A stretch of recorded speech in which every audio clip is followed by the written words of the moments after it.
Hello guys, मैं हूं अर्चना सौरभ और आज मैं आपके लिए यूजीसी नेट पेपर 1 का टॉपिक कैलेंडर क्वेश्चंस लेकर के आई हूं। So let's get started. देखिए, कैलेंडर क्वेश्चन में पहले कुछ कंसेप्ट्स को जानना हमारे लिए जरूरी होता है, उसको आप समझ लें, फिर हाउ टू सॉल्व ये हम सीखेंगे। सबसे पहले देखिए, ये जनरल ईयर या सामान्य वर्ष किसे कहते हैं। ऐसा कोई भी ईयर जो 4 से डिविजिबल नहीं हो उसको कहते हैं सामान्य वर्ष। जैसे 2019, 1991 ऑड नंबर है। ऑड नंबर अगर वंस के प्लेस पे रहता है तो वो 4 से डिविजिबल नहीं हो रहा है, इट मीन्स वो सामान्य वर्ष हमारा है।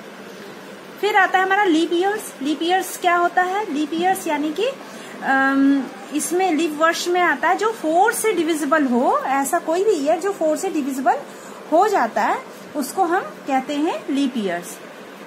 जैसे 1600, 2020, अभी जो 2020 चल रहा है ये भी हमारा क्या है? लीप ईयर है। तो आप जानते हैं हर 4 ईयर के बाद एक बार लीप ईयर हमारा रिपीट होता है, सिंस वो 4 से डिविजिबल होता है। अब उसी तरह हमारा है जनरल सेंचुरी यानी सामान्य शताब्दी। तो वो क्या होता है? ऐसी सेंचुरी जो 400 से, जब सेंचुरी की बात होगी तो आप देखेंगे 400 से डिविजिबल की बात आएगी। 400 से डिविजिबल अगर नहीं होगा तो वो हमारा जनरल सेंचुरी कहलाएगा। जैसे year 900, year 1500, year 1900, year 2100, 3500 and so on, कुछ भी हो सकता है।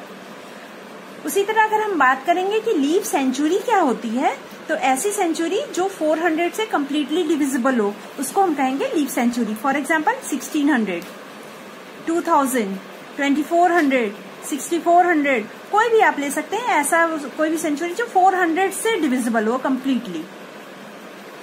नाउ हम चलते हैं अपने एक और इम्पोर्टेंट टॉपिक की तरफ। इसमें आता है हमारा ऑड डे। ये कंसेप्ट बहुत क्लियर करना जरूरी है क्योंकि जितने भी क्वेश्चंस होते हैं सॉल्व करने के वो ऑड डेज के ऊपर ही बेस्ड होते हैं।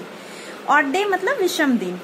तो इसका ये फिक्स डाटा होता है जो हमें करना होता है कि जैसे डे तो Sunday, Monday, Tuesday, Wednesday, Thursday, Friday, Saturday मैंने लिखा है और नंबर्स को आप 0 से लेके 6 तक कैरी ऑन करते जाएंगे।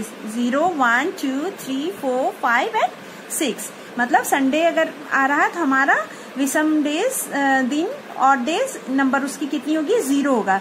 मान लो किसी में कभी आपका ऑड डेज 3 आ रहा है तो उससे हम कैलकुलेट करेंगे कि वो दिन हमारा वेडनेसडे आएगा। जब आप इसे सॉल्व करोगे तब इजिली और समझ पाओगे। अब देखिए, एक सामान्य वर्ष में कितने दिन होते हैं? 365 डेज। तो इसको वीक में हमें पहले चेंज करना है। तो वीक में चेंज करने के लिए 7 से डिवाइड करते हैं। 7 से हमने डिवाइड करा तो हमारा कितना आ गया? 52 वीक। 52 वीक आया और एक दिन हमारा रिमाइंडर रह जा रहा है जो ये 1 डे बच जाता है। इसी को हम कहते हैं ऑड डे। यही हमारा कहलाता है ऑड डे। अब आते हैं लीप ईयर में। 365 डेज जब था हमारा सामान्य वर्ष में तो हमारे ऑड डेज कितने थे? 1 डे। तो जब लीप ईयर होगा तो इसका मतलब 366 डेज होगा। तो वहां 52 वीक होगा और नंबर ऑफ ऑड डेज कितने हो जाएंगे? 2 दिन ऑड डेज में, विषम दिन में गिनती इसकी आएगी। उसी तरह हम काउंट कर लेते हैं कि 100 ईयर्स में कितने ऑड डेज आएंगे। तो पहले 100 ईयर्स को, ये इसमें देखिए बहुत सारे ईयर्स है, 100 ईयर्स है तो इसमें दोनों तरह के ईयर्स भी आएंगे। जो सामान्य वर्ष है वो भी आएगा और जो लीप वर्ष है वो भी आएगा। तो पहले इसमें से कितने सामान्य वर्ष है और कितने लीप वर्ष है वो हम अलग अलग कर लेते हैं। लीप ईयर्स कौन कौन से होते हैं? जो 4 से डिविजिबल होंगे। तो वैसे हम करते हैं तो 24 लीप ईयर्स और 76 सामान्य वर्ष मतलब जनरल ईयर हमारे 100 साल में 100 ईयर्स में आते हैं। तो 76 जनरल ईयर और 24 लीप ईयर, इन दोनों को प्लस करने पर हमारा 100 ईयर्स बनता है। अब देखिए 76 है, सामान्य वर्ष में हमारे ऑड डे की नंबर्स कितनी थी? 1 थी, वो मल्टीप्लाई कर दिया।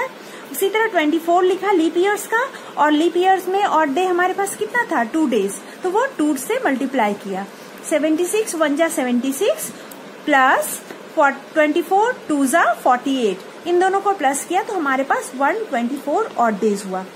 जब भी यहाँ पर ऑड डेज की संख्या 7 से यानी कि 7 से, एक वीक में 7 डेज अकाउंट होता है, तो जब भी 7 डेज से ज्यादा हो, मोर देन 7 डेज हो, तो आप उसको 7 से डिवाइड करके उसको वीक में चेंज कर लोगे। तो 124 डेज हमारा आ रहा था, तो इसमें हमने क्या किया, फिर से 7 से डिवाइड किया, तो हमारे पास आ गए 17 वीक और 5 रिमाइंडर था जो हमारे ऑड डेज में काउंट होंगे। तो इसका मतलब आपको ये याद रखना है कि हर एक 100 ईयर्स में आपके पास नंबर ऑफ ऑड डेज कितने बच जाते हैं, 5 डेज आपके ऑड डेज बच जाते हैं। इसको आप अगर मेमोराइज कर लेते हो, याद रख लेते हो कि 100 ईयर्स में हमारे odd days, number of odd days 5 होते हैं, तो इसके बेसिस पे आप 200, 300, 400 की काउंट कर सकते हो। सपोज 200 ईयर्स के लिए आपका 100 में था 5 डेज, तो 200 में 5 2 10 डेज हो जाएगा। अब ये देखिए फिर 7 से अधिक है, तो इसको फिर से वीक में हमने चेंज कर लिया, 1 वीक और 3 ऑड डेज। तो इसका मतलब 200 ईयर्स में हमारे पास नंबर ऑफ ऑड डेज कितने हो जाएंगे, 3 ऑड डेज। उसी तरह 300 ईयर्स में किया तो 5 डेज था 100 ईयर्स में, उसको 3 से मल्टीप्लाई कर दिया, 5 3 जा 15 डेज। अगेन इसमें से 2 वीक और 1 ऑड डेज आ जाता है जब हम 7 से इसको डिवाइड करते हैं। 7 2 जा 14, तो 2 वीक हो गया और एक रिमाइंडर रह रहा है, तो वही हमारा 1 ऑड डे कहलाएगा। उसी तरह फिर हम 400 ईयर्स का जब निकालते हैं, आपको 100, 200, 300 और 400 इन चारों का याद रखना है। तो 5 जो ये ऑड डेज था 100 में इंटू 4 कर दिए तो 400 का हुआ, और जब 400 ईयर होगा तो हमारा लीप ईयर आएगा, तो एक दिन एक्स्ट्रा हमारे पास आता है, तो वो एक दिन इसमें ऐड कर दिया। तो 20 यहाँ 5 4 जा 20 और 121 डेज आ रहा है, 21 डेज आया। फिर 7 से जब आप इसको डिवाइड करोगे तो 3 वीक्स होगा और हमारे पास कितने हो जाएंगे, 0 डेज। यानी हर एक 400 ईयर्स पे हमारे ऑड डेज जो होंगे वो हमारे 0 हो जाएंगे। अब देखिए थोड़े 1-2 और कंसेप्ट हैं जिसको समझना है कि सपोज अगर कोई ईयर आपके पास गिवन हो, जैसे सपोज इसमें कह रहा है 1 जनवरी 1995, कोई भी दिन अगर फिक्स करके आपको ईयर्स का दिया हुआ हो कि ये उस दिन सपोज हम मान ले रहे हैं कि उस दिन सपोज आपके पास क्या था, वो दिन कौन सा था, 1 जनवरी 1995 संडे था। तो आपसे क्वेश्चन पूछा जाएगा कि 1 जनवरी 1996 को क्या होगा। जब भी 1 साल बढ़ा के 2 साल बढ़ा के हर एक साल पर आपको 1 प्लस करना है। तो 95 को संडे था, तो 96 में क्या हो जाएगा, ये मंडे।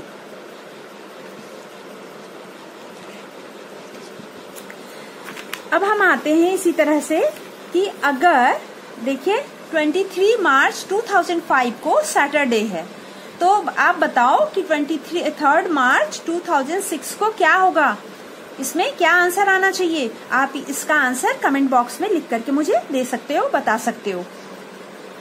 फिर उसी तरह अगर देखते हैं कि जैसे हमने 1 साल बढ़ाने के लिए उसमें +1 किया था, तो उसी तरह 1 साल घटाने के लिए भी आप क्या कर सकते हो, 1 उसमें से माइनस कर सकते हो। इसमें आप ये भी लिख सकते हो जैसे 23 मार्च 2008 में कौन सा दिन होगा, ये इसके अकॉर्डिंग आपको बताना है। तो इन दोनों का आंसर आप कमेंट बॉक्स में देंगे।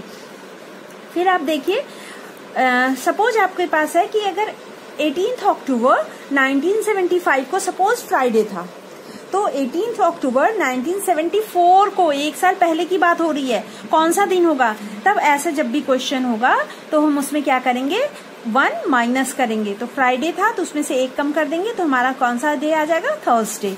वैसे ही आप क्वेश्चन दे सकते हो कि 18 अक्टूबर 1973 में कौन सा दिन था, वो आप बता सकते हो इसमें। अब एक क्वेश्चन और देखो कि 19 जनवरी 2007 को सपोज मंडे था, तो 19 जनवरी 2012 को कौन सा दिन होगा, ये आपको बताना है। ठीक है, तो आप ऐसे कैलकुलेट कर सकते हो। आप देख लो 2007 यहाँ 7 से आ रहा है 12 की तरफ, तो 2007 में हमारा 1 डे ऑड डेज नंबर 1 होगा। 8 हमारा लीप ईयर्स है, इसीलिए इसमें कितना प्लस करेंगे, 2 प्लस करेंगे। जब भी आप इस तरह के क्वेश्चंस करोगे तो इसमें ये ध्यान रखोगे कि क्या वो लीप ईयर्स तो नहीं आ रहा है। अगर लीप ईयर्स आएगा तो हम उसमें से 1 और बढ़ा देंगे या घटा देंगे। तो देखिए 2007 को नंबर ऑफ ऑड डेज 1 है, 2008 को नंबर ऑफ ऑड डेज 2 है, 2009 number of odd days 1, 2010 number of odd days 1, 2011 number of odd days 1। तो हमारे पास कितने दिन हो गए ऑड डेज? 2012 की तो बात ही कर रहा है, इसलिए हम 11 तक को काउंट करेंगे। तो 1 और 2, 3, 4, 5, 6, हमारे पास टोटल 6 डेज हो गए। तो आप टेबल जो मैंने आपको बताया है उसमें आप देख सकते हो कि 6 डेज 6 डेज है, तो मंडे के बाद 6 डेज आप काउंट करो कि और कौन सा हो जाता है। तो Tuesday, Wednesday, Thursday, Friday, Saturday, फिर छठा दिन हमारा कौन सा आ जाता है? संडे। तो इसका मतलब 19 जनवरी 2012 को हमारा कौन सा दिन होगा? संडे होगा। गाइस, इस वीडियो में हमने कैलेंडर क्वेश्चन से रिलेटेड टर्म का डिस्कशन किया। नेक्स्ट वीडियो में हम कुछ और क्वेश्चन के थ्रू इसे समझने की कोशिश करेंगे, साथ ही प्रीवियस ईयर्स क्वेश्चन भी डिस्कस करेंगे। कमेंट बॉक्स में आंसर लिखना ना भूलें। Keep watching and keep practising. Do like, share and subscribe our channel and don't forget to hit the bell icon. Thank you.